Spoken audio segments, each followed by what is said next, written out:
মিডিয়ানের হস্তে সমর্পণ করেছেন। তাহলে এই সময় তারা কত বছরের জন্য সমর্পণ করেছেন? 7 বছর। ভালো করে শুনি, আমরা যত ঈশ্বরের অনুগ্রহের মধ্যে থাকি না কেন, ঈশ্বরের অবাধ্য হলে শাস্তি পরে নয়, এখন এখন স্বর্গে গিয়ে বিচার হবে, নরকে যাব, ঠিক আছে 7 বছরের পরে মারা যাব, না না না, এটা বলতে হবে না। এখন তারা ভুল করেছে, সঙ্গে সঙ্গে 7 বছর শাস্তি। সেজন্য বি কেয়ারফুল।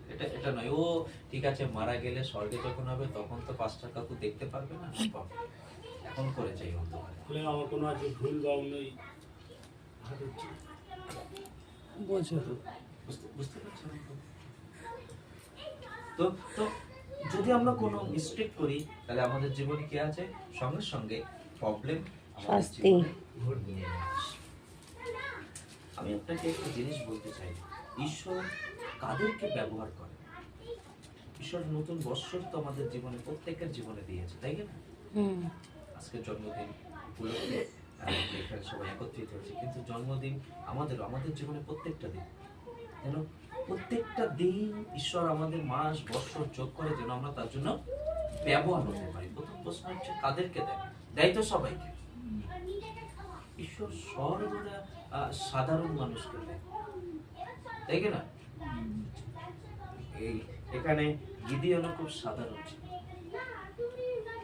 গিদিয়নও খুব সাধারণ ছিল।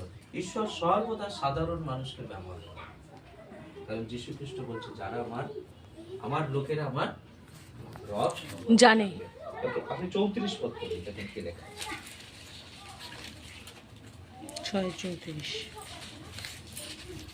কিন্তু সদাপ্রভুর আত্মা গিদিয়নের আবেশ করিলেন ও তিনি তুলি বাজাইলেন, আর অভিষেকরা তার পশ্চাতে পশ্চাতে সমাগত হইল।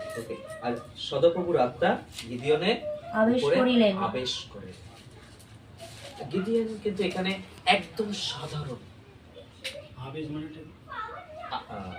প্রবেশ করা মানে আশা। এসে পূর্ণতা দিয়েছেন, আশেপাশে ঘিরে রেখেছে। 14 পদ পড়ুন। তখন সদাপ্রভু তাহার দিকে ফিরিয়া কহিলেন, তুমি তোমার এই বলেতেই গমন করো, মিডিয়নের হস্ত হইতে ইসরায়েলকে নিস্তার করো, আমি কি তোমাকে প্রেরণ করি?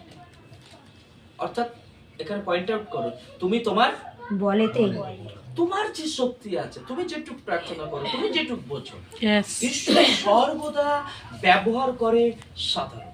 Amen. এটার জন্য কখনো চিন্তা